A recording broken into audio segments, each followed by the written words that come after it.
Баба Зоя, ну вставай, ну поднимайся. Нет, Олюшка, без Максика я никуда. Все, видать, время мое пришло. Какое время, бабуля? Ты только 2 дня назад бегала и на здоровье не жаловалась. Восклицала Оля со слезами на глазах. А я? А обо мне ты подумала? Как я буду без тебя? Ты, девочка толковая, у меня выросла, взрослая. Гляди, заневестилась уже. Я только обузой тебе буду. Максик приснился мне, зовет, идет к миске своей и жалобно так мяучит, кушать просит и на меня смотрит. А кто ему даст покушать-то, если не я? Да и пора мне, зажилась. 87 лет, как-никак. Бабуля, с чего ты взяла, что Максика нет живых? Он же просто пропал. Найдется твой Максик, вот увидишь. Уговаривала Оля бабушку со слезами на глазах. Вставай, тебе покушать надо. Сутки ничего не ешь уже. Я кашу сварила, твою любимую, пшенную. Оставь меня, девочка. Иди к жениху своему. Небось, заждался тебя. Я же слышу, звонит твой телефон. А кашу сама съешь. Она полезная. Бабушка Зоя и Оля жили вдвоем. Родители Оли погибли, бабушка оформила опекунство и одна растила внучку с 12 лет. Жили они дружно, хорошо. Оля была тихая, послушная девочка, а бабушка была очень добрая. И был у них кот Максик. Бабушка его сама подобрала на улице, еще котенком. Увидела серый комочек в луже. Как он туда попал, непонятно. Мокрый, грязный. Вытащила его баба Зоя из лужи, домой принесла. Олечке на радость. Выкормили кроху, и вырос он здоровенным котом. Максик очень любил бабушку и даже слушался маленько. Хотя, как и все коты, был своенравным. А уж она его баловала. Но и кот платил ей взаимностью. Как что заболит у бабули, так ложился на больное место, и вмиг все проходило. Очень любила его бабушка. Оля подросла, окончила школу и поступила в институт. Буквально через 2 автобусные остановки от них располагался филиал областного университета. Поэтому выбор у Оли и не стоял, куда поступать. Подала документы туда, на химико-биологический факультет. Бабуля радовалась. Как хорошо, близко, ездить никуда не надо. На 2-м курсе Оля стала встречаться с парнем, Тимофеем. Был он вроде положительный, но уж очень серьезный, даже угрюмый какой-то. А Оля смешливая, с легким характером. Что их связывало, непонятно, но стали общаться. Бабуля говорила, что, мол, ясно, что женихи появляются. Возраст такой, и красота имеется. И хорошо, зачем в девках-то сидеть? Только вот учебу бы не забросить. Оля заверяла бабушку, что непременно доучится, не забросит, а встречаться с Тимофеем будет, когда время свободное выдастся, не в ущерб учебе. С Тимофеем бабуля виделась, на чай 1 раз приходил. Не очень он ей понравился, мрачный какой-то, с тяжелым взглядом, хоть и красивый. Черты лица правильные, словно точеные, фигура мускулистая, весь накачанный, как с картинки. Но решила она не вмешиваться пока, посмотреть, может, он и сам Оле надоест. Бабуля у него все выспросила. Работает он в автосервисе, на шиномонтаже, живет с родителями, да еще 2 младших брата у него. Дома тесно, квартира двушка, спят на 2-ярусных кроватях. Он мечтает заработать на свою жилплощадь, чтобы съехать. Бабуля усмехнулась про себя и подумала, сколько, мол, он собирается копить на квартиру, работая на шиномонтаже. Но вслух ничего не сказала.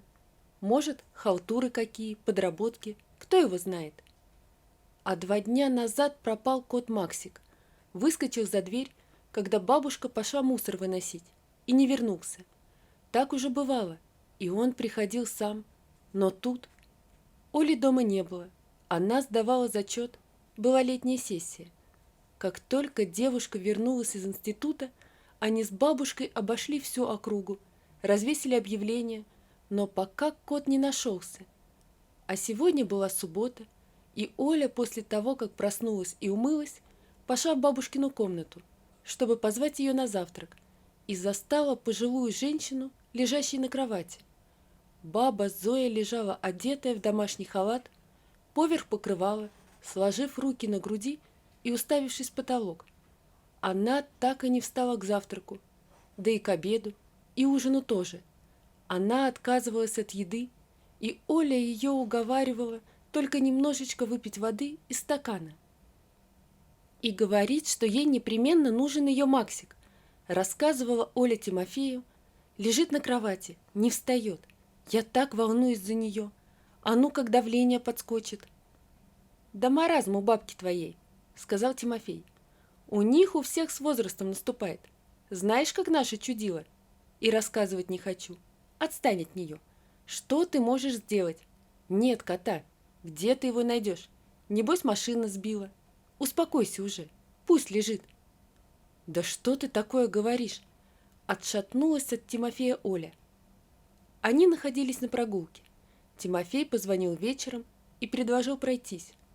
Оля никуда не хотела уходить от бабушки, так как за нее волновалась, но так как раз и настояла на том, чтобы Оля подышала свежим воздухом.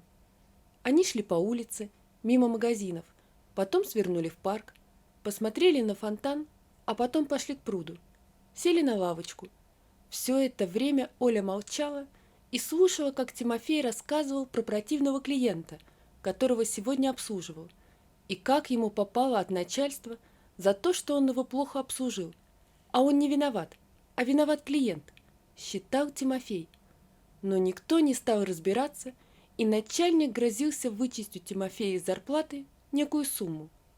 Тимофей ругал начальника, на чем свет стоит, а потом обратил внимание на то, что Оля молчит. Он спросил ее. Вот она и рассказала про кота и бабушку. Что я говорю, то и говорю, что бабка не в себе. Кто будет из-за кота так убиваться? Ответил Тимофей. Правильно бабушка мне говорила про тебя. Зло сверкнула глазами Оля. Нехороший ты человек. А я бы еще добавила, ты тупой и бесчувственный. Ах так! Ну и сиди со своей бабкой. Думал, она из-за кота ласты склеит побыстрей. Нам ведь даже хорошо будет. В смысле, тебе. Вся квартира достанется. А ты дура, не понимаешь ничего. Хожу за тобой, на цветы трачусь. А что толку? У тебя одна бабушка на уме. Что? Ты? Погоди, ты тут при чем? А ну договаривай. Оля закричала на Тимофея, размахивая кулачками. Я в полицию пойду. Что ты сделал с котом? Ничего я не сделал. Подстерег, пока твоя баба Зоя дверь откроет и к мусорке пойдет. Да и словил его, в сумку посадил. Отвез на пустырь за речкой и выпустил. Он старый уже. Ему жить-то, небось, осталось. И бабе Зое твоей тоже. Так и думал, что сляжет. Тем более давление у нее. Она же его уж очень любит. Ты мне 100 раз говорила. А мы, молодые с тобой, думал, заживем вдвоем. У Оли в голове не укладывалось, как так можно было говорить. Она встала со скамейки, резко развернулась на каблучках и быстрым шагом пошла по направлению к дому, по пути доставая телефон и блокируя номер Тимофея. Слезы жгли глаза. Бабуля, бедная моя бабулечка, с каким страшным человеком я общалась.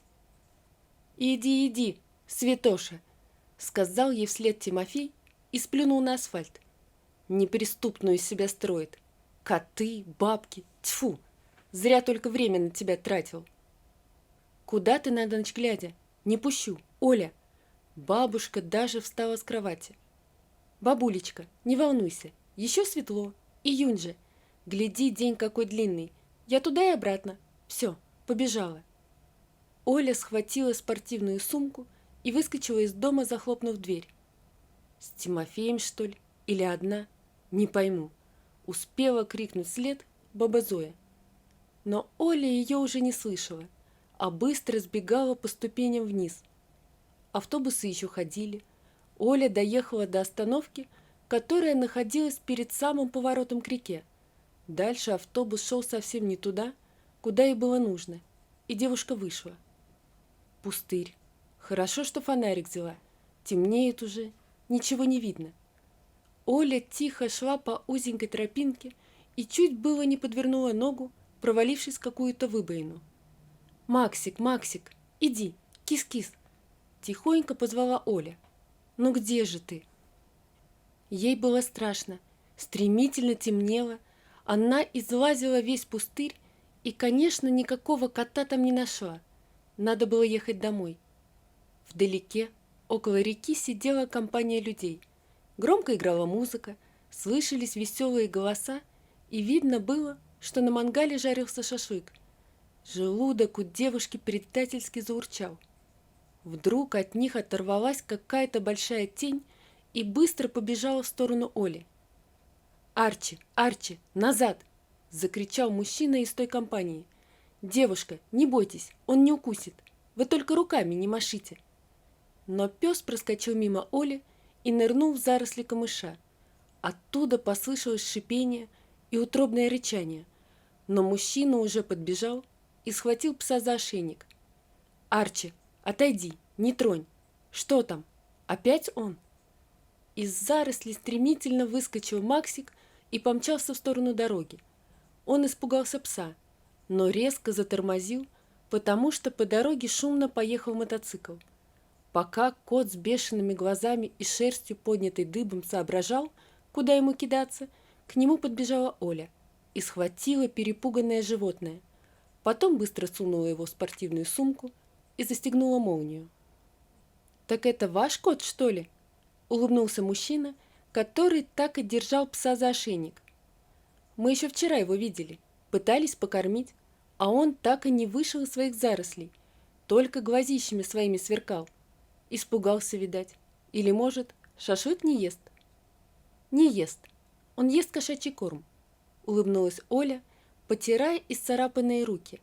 Она была рада, что кот нашелся. Бедный, как он тут жил-то 2 дня, он же домашний. Оля успела на последний автобус. Бабушка уже волновалась. Она так и не поняла, куда ринулась внучка, а Оля и не стала рассказывать, чтобы не волновать ее. «Максик, золото мое, ты откуда?» Баба Зоя бросилась обнимать и прижимать к себе кота, когда Оля расстегнула сумку. «Оля, где ты нашла его? А Тимофей? Это он, что ли, помог?» Пришлось рассказать бабушке, что Тимофей не только не помог, но и сам устроил все это. Вот гнилой человечишка оказался. Ну хорошо, что все так выяснилось, произнесла потрясенная бабуля, не переставая наглаживать кота. Ведь могло быть и хуже. Да уж, согласилась Оля и вздрогнула. Она представить себе не могла, как можно было так хладнокровно рассуждать о бабушке и о Максике, и как ее угораздило общаться с этим Тимофеем и не замечать, что он за человек. «Идем, идем, Максик», — говорила, улыбаясь бабуля.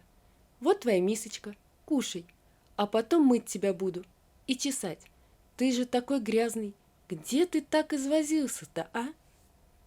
А Оля смотрела на улыбающуюся бабушку и думала о том, как она ее любит, и как хорошо, что она больше не лежит без движения на кровати, а снова бодро суетится на кухне в своих стареньких красных тапочках и выцветшем халатике, одновременно насыпая в кошачью миску корм, включая чайник и смахивая тряпочкой крошки со стола.